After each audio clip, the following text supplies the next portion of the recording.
इस वाले प्रॉब्लम में हमें दो सिलेंडर दिए हुए हैं ए और बी। ए का जो डायमीटर दिया है दैट इज 100 mm और ए का वेट है 200 न्यूटन। बी का डायमीटर है 180 mm और इसका वेट है 500 न्यूटन। हमें सारी रिएक्शंस फाइंड आउट करनी है। तो रिएक्शन कहां पे मिलेगी? पॉइंट ऑफ कांटेक्ट में मिलेगी। तो देखिए सिलेंडर ए के लिए अगर हम पॉइंट ऑफ कांटेक्ट देखें तो ये आपको एक यहां पे नजर आ रहा है, सेकंड यहां पे नजर आ रहा है। सिलेंडर बी के लिए पॉइंट ऑफ कांटेक्ट देखें तो एक यहां पे दिख रहा है और एक यहां पे दिख रहा है और एक यहां पे दिखेगा। तो इन सारे पॉइंट ऑफ कांटेक्ट पे आपको रिएक्शन मिलेगा। तो देखिए हम पहले ऊपर वाले सिलेंडर का फ्री बॉडी डायग्राम बनाएंगे क्योंकि यहाँ पे खाली दो ही पॉइंट ऑफ कांटेक्ट है। नीचे वाले सिलेंडर पे 3 पॉइंट ऑफ कांटेक्ट है तो इसका फ्री बॉडी डायग्राम बाद में बनेगा। पहले ऊपर वाले का क्यों बनेगा? क्योंकि यहाँ पे 2 पॉइंट ऑफ कांटेक्ट है, इसका मतलब यहाँ पे 2 अननोन है। हम क्या करते हैं, बॉडी का फ्री बॉडी डायग्राम बनाते हैं, उसके बाद कंडीशन ऑफ इक्विलिब्रियम लगाते हैं, सिग्मा एच और सिग्मा वी को 0 करके 2 इक्वेशन बना लेते हैं। 2 इक्वेशन से हम 2 ही अननोन की वैल्यू फाइंड आउट कर सकते हैं, 3 की नहीं कर सकते हैं। इसलिए पहले ऊपर वाले का बनेगा फिर बाद में नीचे वाले का। ऊपर वाले का फ्री बॉडी डायग्राम बनाने के लिए हम सबसे पहले इसका वेट लगाएंगे। वेट कहां लगाएंगे? इसके सीजी पर, और कैसा लगाएंगे? Vertically downward. तो देखिए इसका वेट दिया है 200 न्यूटन। नीचे वाला सिलेंडर ऊपर वाले सिलेंडर पर फोर्स लगाएगा। वो फोर्स कहां से चालू होगा? नीचे वाले सिलेंडर के सीजी से चालू होगा और ऊपर वाले सिलेंडर के सीजी को जोड़ने वाली लाइन के अलोंग लगेगा। इसको मैंने नाम दिया है R1। हमें R1 का एंगल निकालना पड़ेगा। कहां से निकालना पड़ेगा?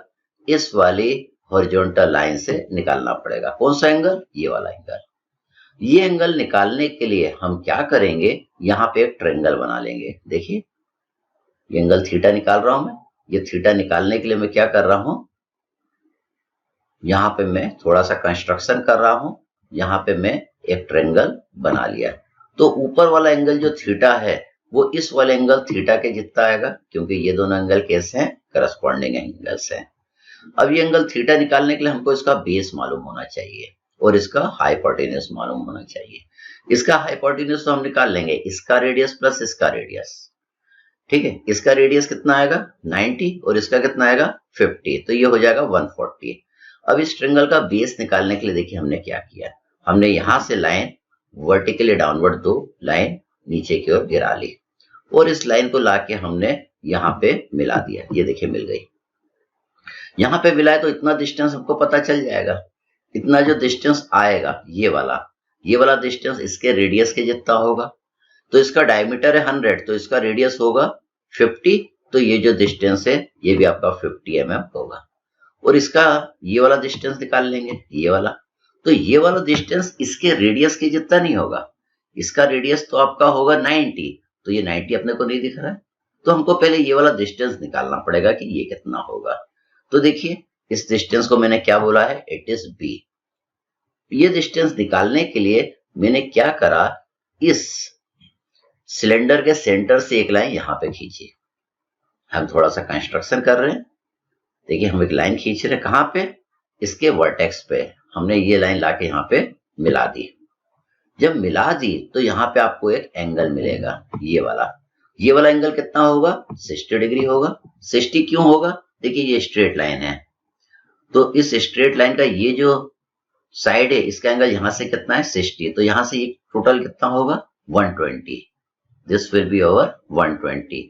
तो देखिए अगर मैं इसके वर्टेक्स से इसके बॉल के सेंटर को जोड़ने वाली लाइन खींचूंगा तो क्या करेगा, ये जो लाइन एंगल बनाएगी 120 का आधा बनाएगी। मतलब जो भी एंगल ये रहता है उसका ये क्या बनता है? हाफ बनता है, इसलिए 60 लिखा। देखिए हम कुछ एग्जांपल से समझते हैं। देखिए यहाँ पे ये सिलेंडर है या बॉल है, ये दो सरफेस को टच कर रहा है। दोनों सरफेस के बीच का एंगल कितना है? 90 डिग्री। अगर मैं क्या करूं, इन दोनों सरफेस के वर्टेक्स से बॉल के सेंटर को जोड़ने वाली एक लाइन खींचूं। देखिए ये एक लाइन मैंने खींची, ये लाइन हमने खींची, ये वर्टेक्स पे आके मिली। तो ये टोटल 90 डिग्री है तो इसलिए ये एंगल कितना आएगा? 45 डिग्री। अब यहाँ पे देखिए दो सरफेस के बीच का एंगल कितना है? 180 डिग्री। अगर मैं यहां से एक लाइन खींचू, इन दोनों के वर्टेक्स को जोड़ने वाली लाइन, तो ये कितना बनेगा? 90 डिग्री। अब देखिए यहाँ का ये एंगल कितना है 30 डिग्री, मतलब ये टोटल कितना होगा 150 डिग्री होगा। अगर मैं इसके सेंटर से इसके वर्टेक्स को जोड़ने वाली लाइन खींचूं तो ये जो लाइन है यहां से कितने डिग्री का एंगल बनाएगी, ये वाला 150 का आधा, 150 का आधा कितना होगा 75 डिग्री। इसी तरीके से ये कितना था 120, तो 120 का आधा कितना हो गया 60 डिग्री। अब यहाँ पे आपको एक ट्रायंगल मिल गया। इस ट्रायंगल का परपेंडिकुलर हम जानते हैं, परपेंडिकुलर इसके रेडियस के जितना होगा दैट इज 90। इसका रेडियस कितना है दैट इज 90। अब हम क्या करेंगे, बी निकालना है। इस वाले ट्रायंगल में हम क्या करेंगे, tan 60 लगा देंगे। tan 60 क्या होगा, परपेंडिकुलर अपॉन बेस। इस ट्रायंगल के बेस को मैंने बी से रिप्रेजेंट करा, तो इससे आपको बी पता चल जाएगा। इस ट्रायंगल का बी कितना आ जाएगा, ये अपना आ जाएगा 51.96 mm। तो इतना जो डिस्टेंस है ये 51.96 है, और ये जो डिस्टेंस है ये कितना है 50 है, और टोटल कितना है 180। अगर मैं पूरे 180 में से 50 और बी को माइनस कर दूं तो इस वाले ट्रायंगल का आपको बेस पता चल जाएगा। तो देखिए मैंने इस ट्रायंगल का बेस लिखा 180 माइनस 50 माइनस बी। अब इस ट्रायंगल का हाइपोटेन्यूज देखिए, तो इस ट्रायंगल का ये जब इसको आप कैलकुलेट करेंगे तो ये कितना आ जाएगा 78.04 mm, मतलब यहां से लेके यहां तक की दूरी कितनी आ जाएगी, इतनी। अब इस ट्रायंगल का हाइपोटेन्यूज कितना आ जाएगा 140 mm। अब हम ये वाला एंगल निकाल सकते हैं। हम क्या लगाएंगे, cos थीटा लगाएंगे। cos थीटा क्या होता है, बेस अपॉन हाइपोटेन्यूज। बेस मतलब इस ट्रायंगल का टोटल बेस है ना, बेस मतलब ये हम नहीं समझेंगे कि ये बेस मतलब इस ट्रायंगल का टोटल बेस कितना है 78.04 mm। तो इससे आपका ये वाला थीटा आ जाएगा। ये थीटा आपका कितना आएगा, ये आपका आएगा 56.12 डिग्री। ये 56.12 डिग्री है, तो ये वाला भी 56.12 डिग्री आ जाएगा। मतलब हमने R1 का एंगल हॉरिजॉन्टल लाइन से ले लिया। अब हम इन सारे कंस्ट्रक्शन को हटा देते हैं और अपने प्रॉब्लम पे वापस आते हैं। तो देखिए ये वाला एंगल आपको मिल गया है 56.12 डिग्री। अब देखिए एक इस सरफेस के ऊपर फोर्स लगेगा, कैसा लगेगा, इस सरफेस के परपेंडिकुलर लगेगा। ये वाला फोर्स इस वाले सिलेंडर के CG से पास होके जाएगा। ये आपको जाता हुआ नजर आ रहा है, इसको मैंने नाम दिया है R2।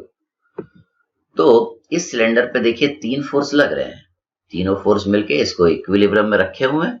मतलब इन तीनों फोर्सेस के हॉरिजॉन्टल और वर्टिकल कंपोनेंट का अलजेब्रिक सम 0 होगा।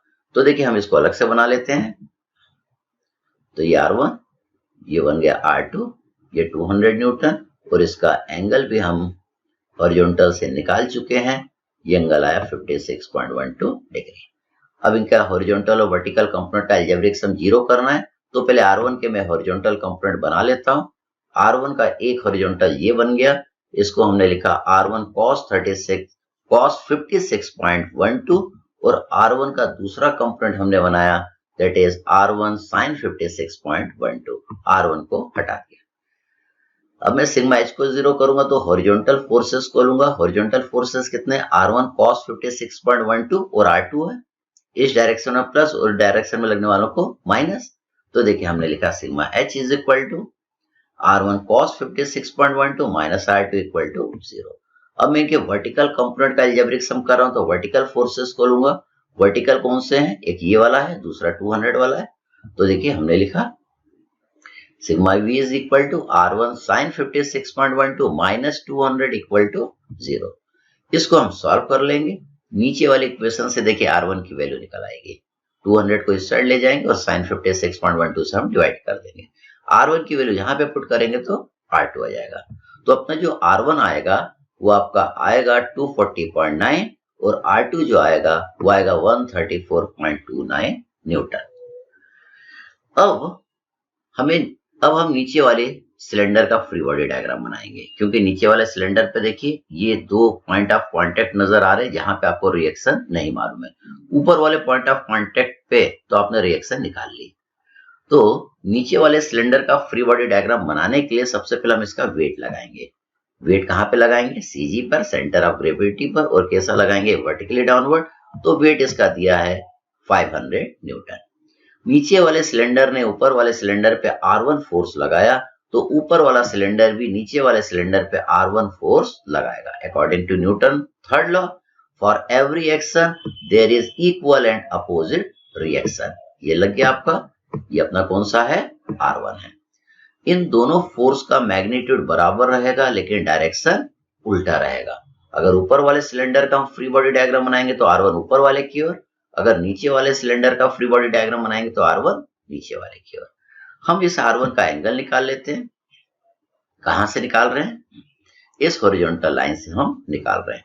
कौन सा एंगल निकाल रहे हैं, अब ये वाला एंगल निकाल रहे हैं। तो ये वाला एंगल तो इस थीटा के बराबर आता है, क्योंकि ये थीटा रहता है तो ये भी थीटा रहता है। ये दोनों आपके करस्पॉन्डिंग एंगल्स रहते हैं और ये दोनों आपके वर्टिकली अपोजिट एंगल होते हैं, तो ये भी भाई अपना थीटा के जितना आ गया। अब देखिए ये दो पॉइंट ऑफ कांटेक्ट पे क्या लगेगा, नॉर्मल रिएक्शन। एक नॉर्मल रिएक्शन आपका इस सरफेस के परपेंडिकुलर लगा, ये नॉर्मल रिएक्शन इस वाले सिलेंडर के सीजी से पास होके जाएगा। देखिए आपको जाता हुआ नजर आ रहा है। सीजी से क्यों जाएगा, क्योंकि ये वाला सिलेंडर इक्विलिब्रियम में है। जब बॉडी इक्विलिब्रियम में रहती है तो नॉर्मल रिएक्शन हमेशा बॉडी के सेंटर ऑफ ग्रेविटी से पास होके जाता है। इसको मैंने नाम दिया है R3। हमें R3 का एंगल निकालना है। कौन सा, ये वाला एंगल हमको निकालना है। ये वाला एंगल देखिए इस एंगल के बराबर आएगा। कौन से, इस एंगल के बराबर आएगा। ये एंगल कितना आएगा, ये एंगल हमारा 30 डिग्री आएगा। 30 क्यों आएगा, क्योंकि ये 90 है, ये 60 है, तो ये 30 होगा, तभी इन तीनों का सम कितना होगा, 180। ये 30 है तो ऊपर वाले इस एंगल को भी मैंने लिख दिया है 30 डिग्री। एक फोर्स आपका इस सरफेस के परपेंडिकुलर लगेगा, ये यहां से 90 डिग्री का एंगल बनाएगा, और ये वाला फोर्स भी इस वाले सिलेंडर के सीजी से पास होता हुआ जाएगा। ये जा रहा है, इसको मैंने नाम दे दिया है R4। तो देखिए इस वाले सिलेंडर पे 4 फोर्स लग रहे हैं। ये चारों फोर्स मिलके इस सिलेंडर को इक्विलिब्रियम में रखे हैं, मतलब इन चारों फोर्सेस के हॉरिजॉन्टल और वर्टिकल कंपोनेंट का अलजेब्रिक सम 0 आएगा। हम इसको अलग से बना लेते हैं।